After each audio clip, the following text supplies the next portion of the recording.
14h30, 15h30, l'heure du crime sur RTL. Jean-Alphonse Richard. Dans la nuit, il a pris une arme et j'ai cru qu'il allait faire l'usage de cette arme contre lui. Et de façon accidentelle, le coup est parti et malheureusement, ce coup lui a été fatal. Bonjour. Un oreiller comme principale pièce à conviction dans une histoire de meurtre. Celui de Michel Niocel, ancien policier devenu diplomate, tué dans son sommeil une nuit de l'hiver 2007. Que s'est-il passé dans le huis clos de cette résidence hyper sécurisée d'Abidjan, la capitale de la Côte d'Ivoire? Meurtre crapuleux, exécution d'un homme qui assurait des missions sensibles dans un pays en ébullition, le suicide d'un mari désespéré ou bien le geste criminel d'une épouse qui ne supportait plus cet homme et avait décidé de l'expédier dans l'au-delà. C'est cette dernière piste qui va être retenue par les enquêteurs, faisant surgir dans son sillage le scénario d'un sombre complot. Malgré les certitudes des enquêteurs, il va falloir plus de 14 ans pour que cette affaire connaisse un aboutissement judiciaire, une course de lenteur inédite pour un dossier qui paraissait pourtant des plus simples, mais où les doutes se sont accumulés. L'oreiller a-t-il livré tous ses secrets de la mort de Michel Niocel? Question centrale à laquelle vont répondre nos invités. 14h30, 15h30, l'heure du crime sur RTL. Aujourd'hui, dans l'heure du crime, l'affaire Michel Niocel. À l'hiver 2007, ce diplomate français est depuis 3 ans en poste dans la capitale ivoirienne, Abidjan. Une personnalité connue qui a ses entrées au plus haut niveau. Sa mort brutale mobilise aussitôt les autorités. Ce mercredi 7 février 2007, aux alentours de 1h30 du matin, une femme affolée se présente au poste de contrôle de la résidence sécurisée de l'Union européenne, en plein centre d'Abidjan. Un immeuble très protégé, hérissé d'antennes et équipé de caméras. Aux 2 gardiens et aux 2 gendarmes, elle déclare que son mari est blessé et qu'il faut appeler les secours. Il est question d'un tir d'arme à feu. La femme s'appelle Karine Niocel, épouse du diplomate Michel Niocel. Le SAMU se rend sur place, mais il n'y a plus rien à faire pour la victime. À 2h10, le médecin ne peut que constater le décès de Michel Niocel, 53 ans. Le légiste, appelé sur balle, note que la victime a été tuée dans son sommeil. La balle a traversé le thorax, côté droit, et est ressortie au niveau du bras gauche, a ricoché, puis est allée se ficher dans un mur. L'éclat est visible. Le tir a été effectué à bout touchant par une arme de poing enroulée dans un oreiller pour sans doute étouffer le bruit. Sous l'effet du tir, l'homme a basculé du lit et s'est rapidement vidé de son sang. La nouvelle de la mort se répand aussitôt. Il faut dire que Michel Niocel n'est pas le premier venu. C'est un spécialiste de la sécurité, ancien de la DST, le contre-espionnage français, missionné par l'Union européenne dans ce pays où l'instabilité règne. En 2004, c'est lui qui avait supervisé l'évacuation de 8000 ressortissants français lors d'une vague d'émeutes et de manifestations. Karine Niocel est sous le choc. Elle est entendue par la gendarmerie ivoirienne. Elle déclare qu'elle dormait à la droite de son mari quand elle a été réveillée par la voix d'un homme en noir qui parlait à Michel. Elle a entendu son époux répondre, puis a sursauté en percevant un grand bruit et a vu son mari s'effondrer et tomber du lit. Le tireur s'est enfui. Karine s'est aussitôt précipitée au poste de garde pour donner l'alerte. La résidence est perquisitionnée, mais aucune trace de passage d'un intrus n'est repérée. Aucun système de surveillance ne s'est déclenché. La vidéosurveillance ne décèle rien de suspect. La fille du couple, Sarah, 13 ans, elle aussi est entendue. Elle dormait dans une chambre éloignée de celle de ses parents. Sa mère l'a réveillée en sursaut à 1h49 et lui a dit qu'un homme avait tiré sur son père. Sarah livre un détail curieux. Riga, la chienne bosserone des Niocel, un impressionnant molosse qui monte la garde et aboie volontiers, avait du mal à se lever. Un gendarme verra l'animal tituber comme s'il avait été drogué. À 4h du matin, les enquêteurs trouvent dans le placard de la salle de bain un sac rouge contenant un revolver Smith & Wesson 357 Magnum. Le barillet contient 6 cartouches dont l'une a été percutée. Un paquet de munitions est dans le sac. Michel Niocel avait acheté cette arme lors des événements de 2004. Il s'agit de toute évidence du pistolet qui l'a tué. Dans les jours qui suivent, les enquêteurs continuent à recueillir des témoignages. Tatiana, l'employée de maison du couple, indique qu'elle n'avait jamais vu de sac rouge dans la salle de bain. Elle ajoute que 2 jours avant le drame, elle avait entendu le couple discuter chaudement. Les époux paraissaient se disputer. Elle avait appris que Karine était enceinte. Sarah, la fille du couple, confirme que ses parents se disputaient à cause d'une relation extra-conjugale qu'aurait eue sa mère. Les autorités ivoiriennes décident de placer en garde à vue Karine Niocel, mesure rapidement levée en raison de l'immunité diplomatique. Le 13 février, l'épouse est entendue pendant 7 heures par le responsable de la sécurité de la Commission européenne. Elle décrit une vie de couple normale, affirme que l'enfant qu'elle porte est bien celui de son mari. Michel n'avait pas d'intention suicidaire et elle ignorait qu'il cachait une arme dans la maison. Et on va voir bien sûr le sort qui va être réservé par la suite à Karine Niocel. Pour le moment, on reste dans cet immeuble d'Abidjan, on est en plein doute avec cette scène de crime ambiguë. Bonjour maître Philippe Sarda. Bonjour. Merci beaucoup d'avoir accepté l'invitation de l'heure du crime et d'être aujourd'hui avec nous dans le studio de l'heure du crime. Vous défendez dans cette affaire Karine Blanc-Niocel, son nom complet, avec maître Michel Ciary. On va venir évidemment sur votre cliente et ce qui va advenir d'elle. Un mot tout de même sur cette scène de crime. On a l'impression que la gendarmerie ivoirienne, et en tout cas les forces de l'ordre, ils ratissent très vite tout le terrain. Il y a beaucoup de détails qui apparaissent. Ils vont très vite et ils sont efficaces. Les constatations ont été faites de façon, j'ai envie de vous dire, à peu près normale. Il y aura des erreurs navrantes, malheureusement, qui seront faites un peu par la suite.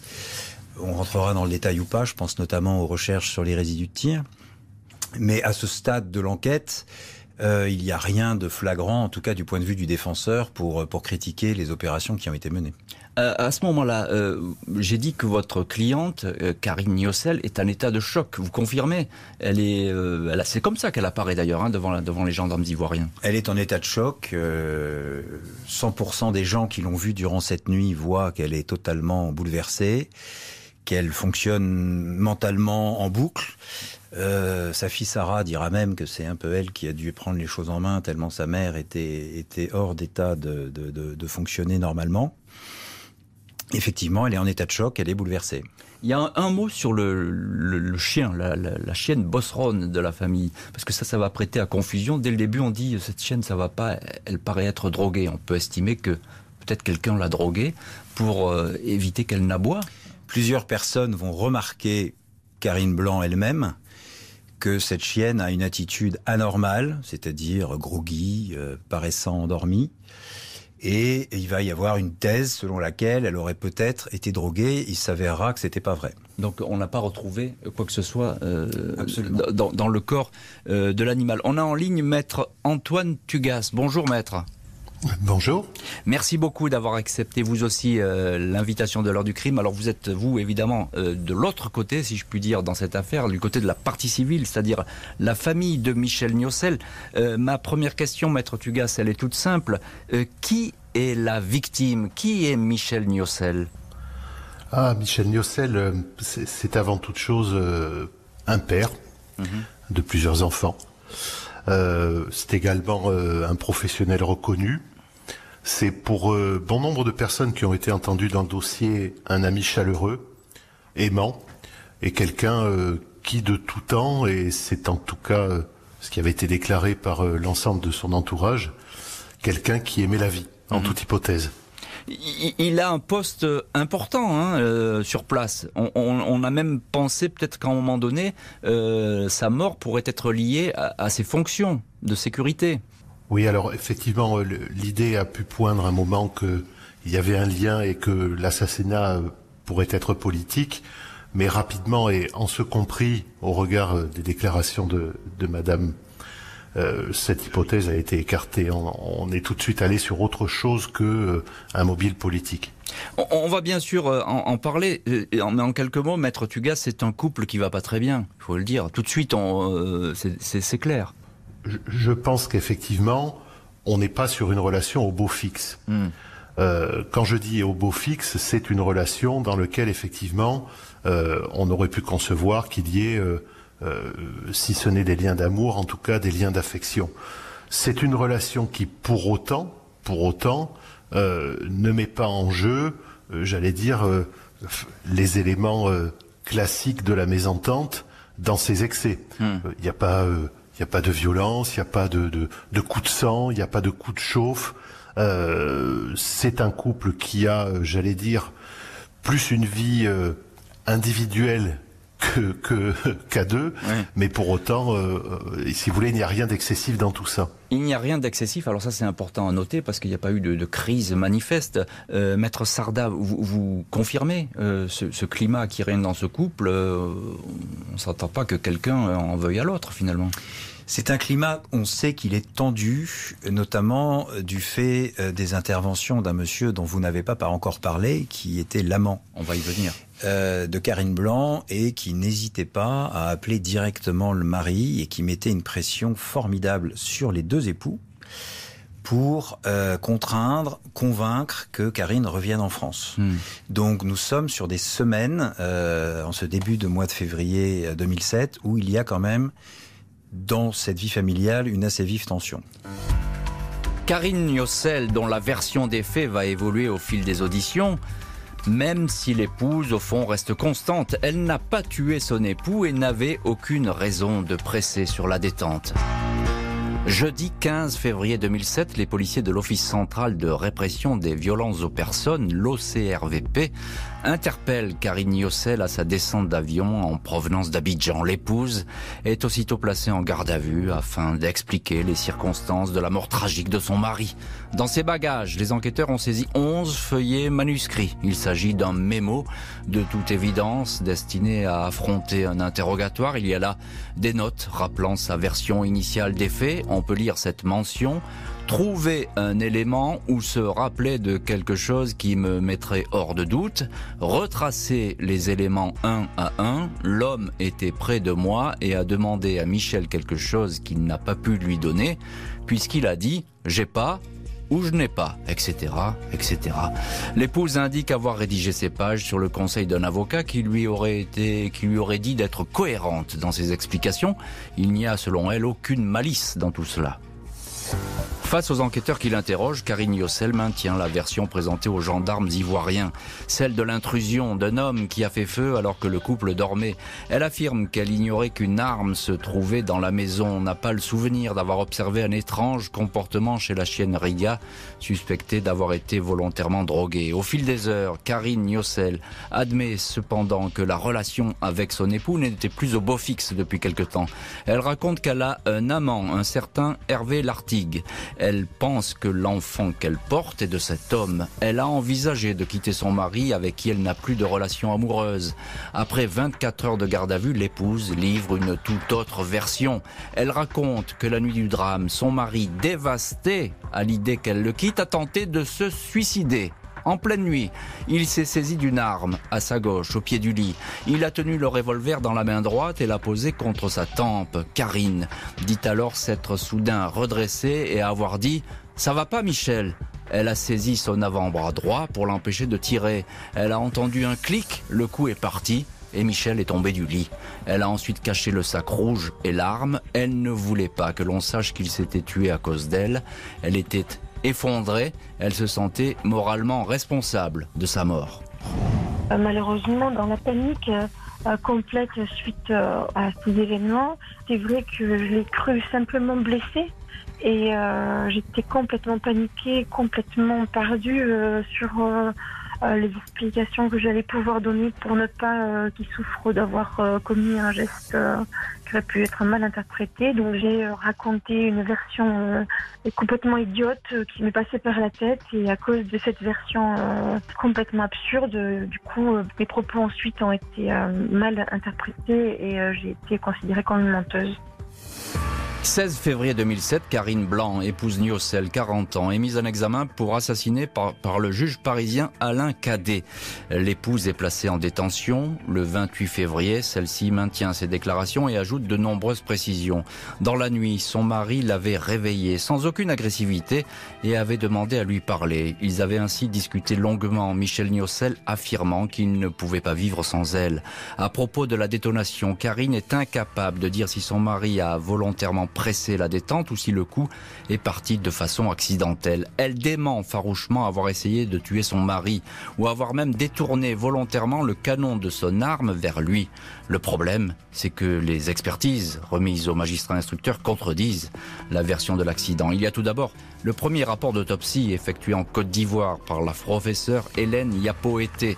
La légiste exclut le suicide. La balistique, quant à elle, écarte un départ de coup de feu intempestif, l'arme étant en excellent état. Plus important, l'expertise atteste un tir à bout touchant dans l'oreiller qui porte de la poudre et un peu de sang séché. Un oreiller qui a été préalablement manipulé, plié. Quelqu'un a introduit l'arme, puis il a fait feu. Les experts décrivent un tir horizontal parti de 15 cm au-dessus du lit. Selon eux, ce n'était pas Michel Niocel qui tenait l'arme. Techniquement, c'était impossible. En outre, si une personne avait été couchée à côté de la victime, cette personne, en l'occurrence son épouse, aurait été touchée par la balle rasante. Alors, maître Philippe Sarda, on est pour moi, même si c'est pas forcément l'avis de tout le monde, mais on est pour moi ici au cœur du dossier, avec ce fameux oreiller qui va être la pièce à conviction principale pour l'accusation. Les experts disent que le suicide, il est impossible. La personne n'a pas pu mettre ce fameux revolver dans l'oreiller et ensuite essayer de se tirer une balle dans la tête ou dans le thorax. Vous, je crois que vous avez une autre thèse et vous l'avez quasiment expérimentée. Racontez-nous. Karine Blanc n'a jamais prétendu que son mari s'était suicidé de cette façon. Elle a bien expliqué, vous l'avez rappelé, qu'elle le voit porter l'arme à sa tempe et que c'est dans le geste de rabat qu'elle effectue sur son bras que le coup part. Donc, c'est vrai que l'accusation a souvent résumé notre défense à dire il s'est suicidé. On ne l'a jamais dit. Mais vous avez raison de dire que c'est le cœur du dossier. Le cœur de ce dossier est balistique puisque, effectivement, les experts vont nous affirmer que la cinétique du geste, comme ils disent, c'est-à-dire le mouvement décrit par Karine Blanc, ne peut pas expliquer l'angle de tir, le positionnement de l'arme par rapport au corps de Michel Niocel. Et c'est vrai qu'après la lecture du premier rapport, qui va extrêmement loin, puisqu'il explique que l'oreiller a été volontairement entouré. Oui, c'est ça, il y a eu manipulation. Voilà, ce qui démontrerait, si c'était vrai, une préméditation. Et volonté de tuer, manifeste. C'est ça. Je mets l'arme, j'entoure l'arme de l'oreiller et je tire. Je le dis tout de suite. À l'occasion de ma demande de contre-expertise, j'ai montré, grâce aux traces de brûlures sur l'oreiller, que c'était pas possible. Et cette affirmation n'a plus jamais été reprise. Donc ça, c'est fini. C'est-à-dire l'idée d'une manipulation volontaire de l'oreiller n'a plus jamais été reprise. En ce qui concerne le geste, il se trouve que je fais 1m80, la même taille que Michel Niocel, et que peu convaincu par le rapport d'expertise, qui notamment ne montrait pas de photos de cette reconstitution, je me suis procuré un 357 Magnum Smith & Wesson 4 pouces, un oreiller... Officiellement, j'espère. Bien sûr. Un oreiller de la même taille, et j'ai reconstitué ce geste avec mon épouse, et je me suis rendu compte qu'il était non seulement très facile de retrouver l'angle de tir, mais que c'était même naturel. C'est-à-dire que si je porte l'arme à ma tempe et qu'on me rabat violemment le bras, l'arme va se trouver effectivement dans cette position. Donc vous en restez évidemment sur cette contre-expertise. Je pense que maître Antoine Tugas n'est pas du tout d'accord avec cette contre-expertise qui vaut ce qu'elle vaut. Maître Tugas, vous êtes en ligne, avocat des parties civiles. Autre question pour vous, que pensez de ce changement des aveux de Karine Blanc-Niocel dans ce dossier ?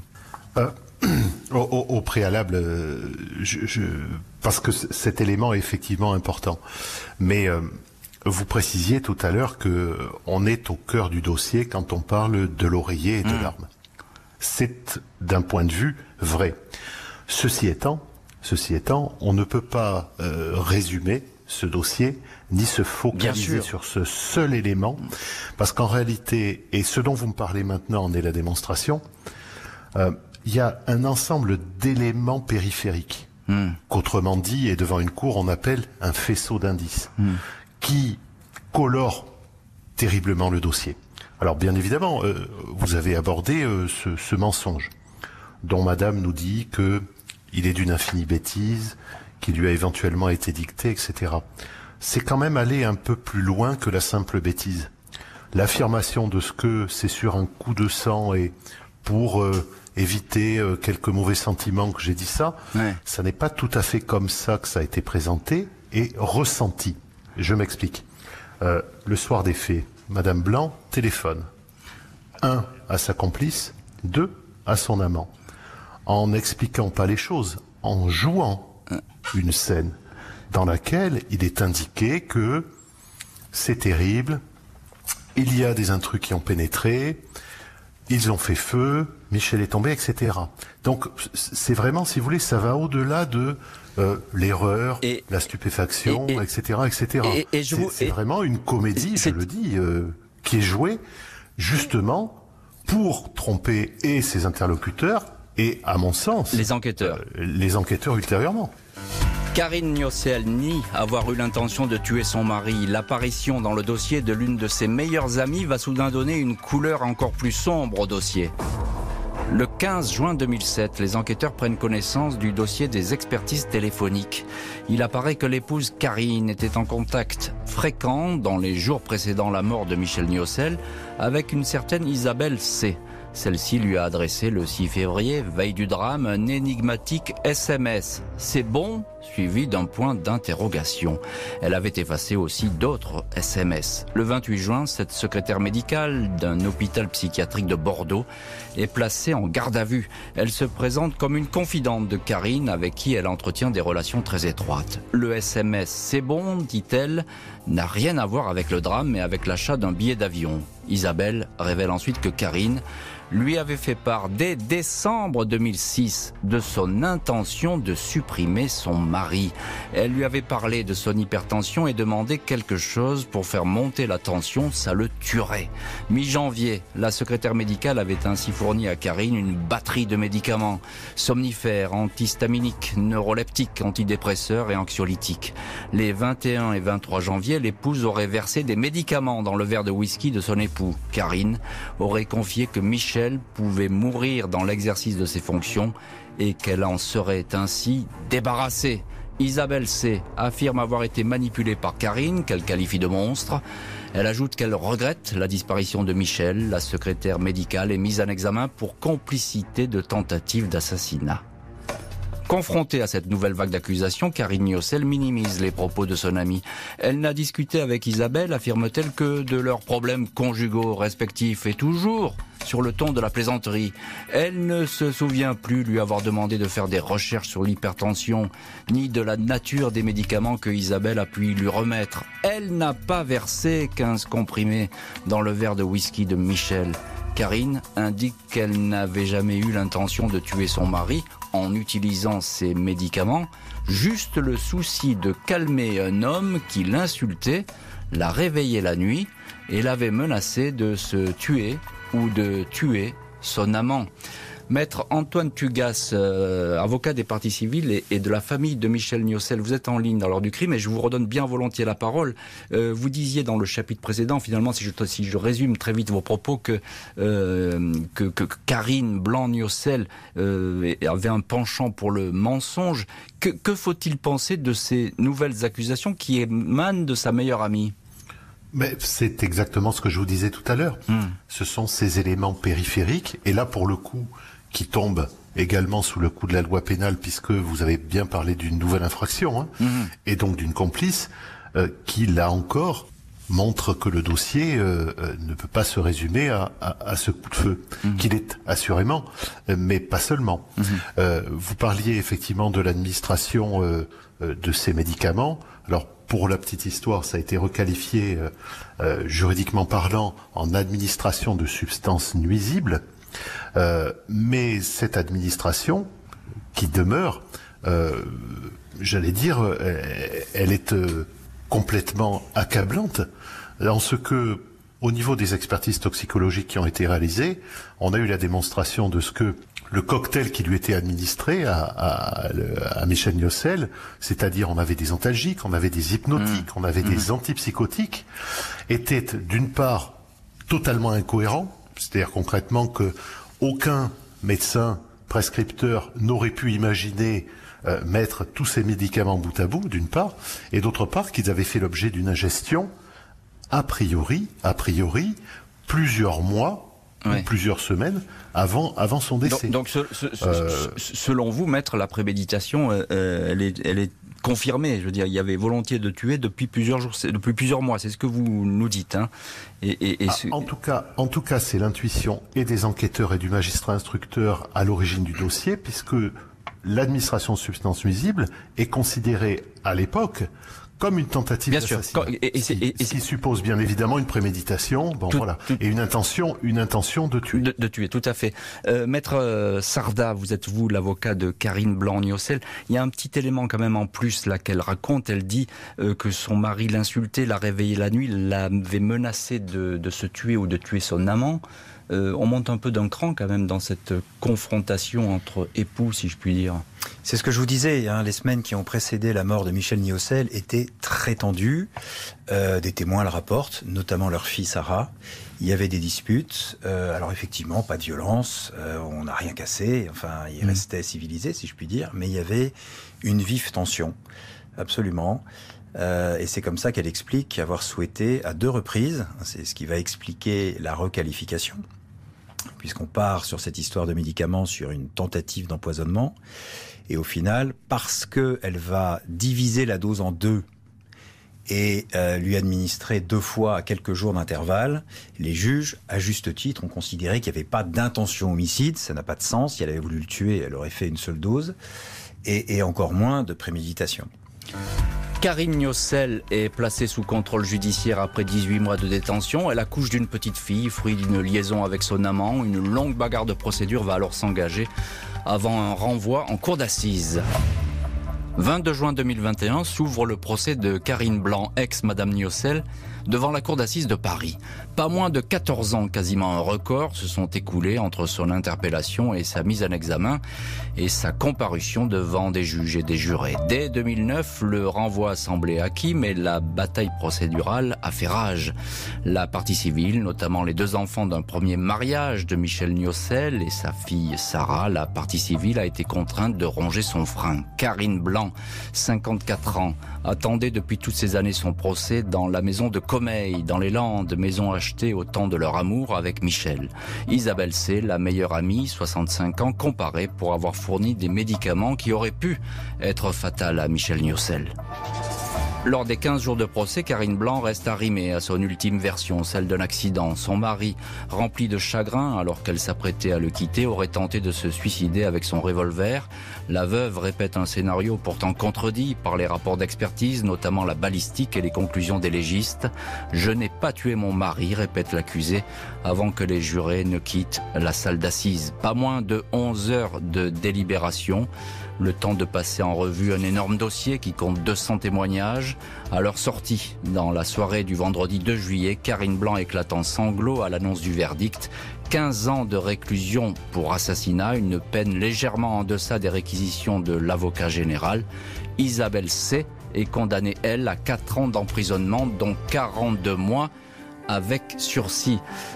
Maître Antoine Tugas, vous êtes à ce procès évidemment avocat des parties civiles et sur les bancs à côté de la famille de Michel Niaucel. En quelques mots, Maître Tugas, quelle ambiance règne sur ce procès et puis surtout qu'est-ce qu'attendent les parties civiles de ce procès qui vient très tard? L'ambiance, vous savez, c'est une audience de cour d'assises. Devant une cour d'assises, on ne discute pas de la pluie et du beau temps. On n'est pas là pour faire des conjectures ou on n'est pas là, comme on dit souvent, au café du commerce. On est là pour juger un mis en cause, un accusé, une accusée en l'occurrence. Et puis, du côté des parties civiles, on est là pour avoir une réponse judiciaire qu'on appelle de ses voeux depuis des années. Donc, au niveau ambiance, puisque vous me posez la question, je ne peux pas vous dire qu'elle soit réjouissante. Ouais. Les débats ont été très pesants, ont été intenses, compte tenu, vous l'avez souligné, de l'épaisseur du dossier, bien sûr. Du nombre d'intervenants, du nombre de témoins, du nombre d'experts. Et des années écoulées. Ce que je veux dire par là, Maître Tugas, c'est les parties civiles, la famille de Michel Niocel est persuadée de la culpabilité de l'accusé. Ah, mais ça ne fait aucun doute pour eux. Et j'allais vous dire, je reprends ce que je disais tout à l'heure, les éléments périphériques de ce dossier, la manière dont a été présenté le dossier de Michel Niocel, y compris à la famille, sont autant d'éléments pour les parties civiles que je représente qui signent sa culpabilité. Alors maintenant, vous savez, c'est une question, c'est pas une question de foi. C'est-à-dire qu'en réalité, ils n'ont pas à mener une croisade, ils n'ont pas foi en la culpabilité, ils en ont la certitude. Ils en ont la certitude. Autre chose, absolument. Maître Philippe Sarda, avocat avec Maître Michel Ciari de Karine Blanc-Niocel, quelle est la difficulté pour votre cliente dans cette audience? Elle a changé plusieurs fois de version, il y a cette histoire d'empoisonnement qui est venue compliquer encore son dossier. C'est compliqué là pour vous, je suppose, à ce moment-là. Les charges, on les connaît, effectivement. La première charge dans l'ordre chronologique du dossier, c'est ce mensonge originel qui lui a fait extrêmement mal. Il y a ensuite la découverte de l'administration de ces médicaments qui intervient quelques semaines avant le coup de feu. Donc forcément, lorsqu'on relie les deux, on peut se convaincre que c'est finalement la même action. Je rate avec les médicaments, je finis le travail avec le pistolet. Mais la difficulté, vous savez, pour la défense devant une cour d'assises en France, elle est un peu toujours la même. C'est-à-dire qu'on doit remonter un courant, on doit remonter une pente, et vous en avez une illustration magnifique dans la motivation de la cour d'assises. Qu'est-ce qu'elle dit justement en quelques mots? Puisque le début, je l'ai sous les yeux, je l'ai apporté. Le début de la motivation, écoutez bien, la cour et le jury n'ont pas été convaincus par les dénégations de Karine Blanc. Ça signifie quoi? C'est l'intime conviction. Oui, mais qu'est-ce qu'il y a avant les dénégations de Madame Blanc? Si une cour se dit pas convaincue par les dénégations, c'est qu'elle attendait de l'accusé. Qu'elle avoue? Non, qu'elle la convainque de son innocence. Vous n'avez pas, en 4 pages de motivation, une seule mention aux charges rapportées par l'accusation. On ne fait que critiquer la version, et avec des termes qui sont incroyables. Il est apparu fort peu probable qu'un geste consistant à rabaisser le bras de son mari conduise finalement le canon de l'arme à hauteur de son sein droit. Fort peu probable. 15 ans parce que c'est fort peu probable. C'est assez effrayant. Les parties civiles n'en ont toutefois pas fini avec cette affaire. Karine Blanc continue de clamer son innocence et a fait appel du verdict. Il y aura donc un deuxième procès.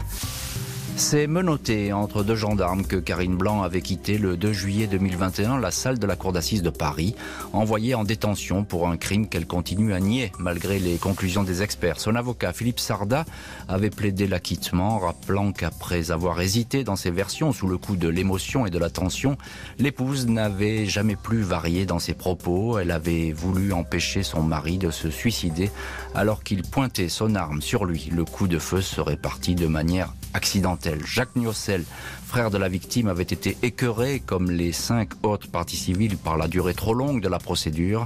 Il réaffirme qu'il n'est pas prêt d'oublier ce qui a été fait et attend désormais une condamnation définitive de Karine Blanc. Lors de l'enquête, les policiers avaient recueilli de nombreux témoignages à charge contre l'ancienne épouse du diplomate.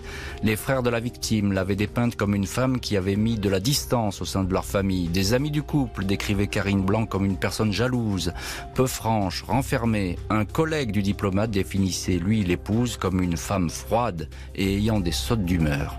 Les expertises psychologiques et psychiatriques n'avaient toutefois pas permis de souligner une quelconque perversité chez Karine Blanc. À minima, une insatisfaction dans ses relations avec les hommes, un dépit amoureux, source de frustration. Je vais vous poser aux 2 avocats la même question, juste vous me répondez en quelques mots. Un dépit amoureux, source de frustration, c'est ce que disent les experts à propos de Karine Niocel. Est-ce qu'on peut tuer Maître Sarda, vous êtes son avocat, par frustration amoureuse? Oh, dans l'absolu, sans doute. Dans le cas de Karine Blanc, c'est inenvisageable. D'ailleurs, c'est une des grandes faiblesses de l'accusation dans ce dossier, puisqu'elle n'a pas de mobile. Il n'y a pas d'argent. Elle n'avait pas encore véritablement pris sa décision en ce qui concerne Monsieur Lartigue, qui s'est avéré être la plus grande catastrophe de sa vie personnelle, l'amant. Donc non, effectivement, ce terme de frustration dans sa relation aux hommes s'explique du fait de son histoire amoureuse, en particulier avec Michel Niocel. Elle a pas eu un mariage très heureux avec lui. Maître Antoine Tugas, vous aussi je vous pose la même question. En quelques mots, très courts, est-ce qu'on peut tuer par frustration amoureuse et est-ce que Karine Niocel a tué par frustration amoureuse? Alors bien évidemment, on peut tuer à ce motif, il n'y a pas de difficulté là-dessus. Dans l'absolu, c'est ce que disait Philippe Sarda, il n'y a pas de problème là-dessus. Sauf que, il faut quand même le rappeler, c'est que le mobile est totalement indifférent à ce qu'a décidé la Cour. Le mobile aujourd'hui n'est plus un élément qui soit considéré comme étant possiblement à charge d'un accusé. Ça a été écarté depuis belle lurette par la jurisprudence. Et je rappelle d'ailleurs à cet égard que la motivation de la Cour, permettez-moi de faire cette précision, mais la motivation qui a été retenue par la Cour n'est ni plus ni moins que, j'allais dire, d'une certaine manière, la redite de ce qui avait été précisé par le magistrat instructeur lorsqu'il a rendu l'ordonnance de mise en accusation, que la redite de ce qui a été indiqué par la chambre de l'instruction, c'est-à-dire que vous avez 3 juridictions qui sont allées, en tout cas dans le sens et des charges dans un premier temps, et deuxièmement, de la culpabilité, c'est la cour d'assises, quand même. Qui s'est prononcé, évidemment. Maître Philippe Sarda, avocat de Karine Blanc-Niocel, elle fait appel, votre cliente, c'est bien ça? Elle a relevé appel, absolument. Alors, qu'est-ce qui va se passer? Est-ce que c'est peut-être un peu trop tôt, mais quelle sera sa ligne de défense? Vous allez continuer sur ce même tempo, à savoir, vous allez plaider l'accident. Je ne vous demande pas de vous révéler ce que vous allez dire, mais... Au niveau de la version des faits, il n'y a aucune raison de la changer. Non, vous savez, on apprend toujours beaucoup d'un premier procès d'assises. Donc on va tirer les leçons de la première audience pour être plus fort, plus convaincant à l'occasion de l'audience d'appel. On va espérer aussi une juridiction plus impartiale. Maître Tugas, vraiment un mot parce qu'on arrive au bout de l'émission. Je vous demande d'être très très court. Oui. Les parties civiles seront là, évidemment, à ce procès d'appel. Vous avez la réponse dans votre question, bien sûr. Bien sûr, et elles attendent encore à nouveau une condamnation. Je veux juste savoir si c'est bien ça qu'elles souhaitent. J'allais vous dire ça autrement. Elles attendent tout simplement une vérité judiciaire. Une vérité judiciaire. Cette vérité judiciaire, pour eux, ça n'est pas tant la condamnation que la culpabilité. C'est ça qui importe pour eux. Oui, c'est ça. Maître Sarda, un dernier mot qui vous revient. Parole au camp des accusés, si je puis dire. Qu'est-ce qu'elle devient, votre cliente en détention? Elle est incarcérée à la maison d'arrêt des femmes et elle... comment vous dire? Elle survit. Merci beaucoup, Maître Philippe Sarda et Maître Antoine Tugas, d'avoir été les invités de l'heure du crime aujourd'hui. Merci à l'équipe de l'émission, Justine Vignot, Marie Bossard à la préparation, Boris Pirédu à la réalisation. L'heure du crime, présenté par Jean-Alphonse Richard sur RTL.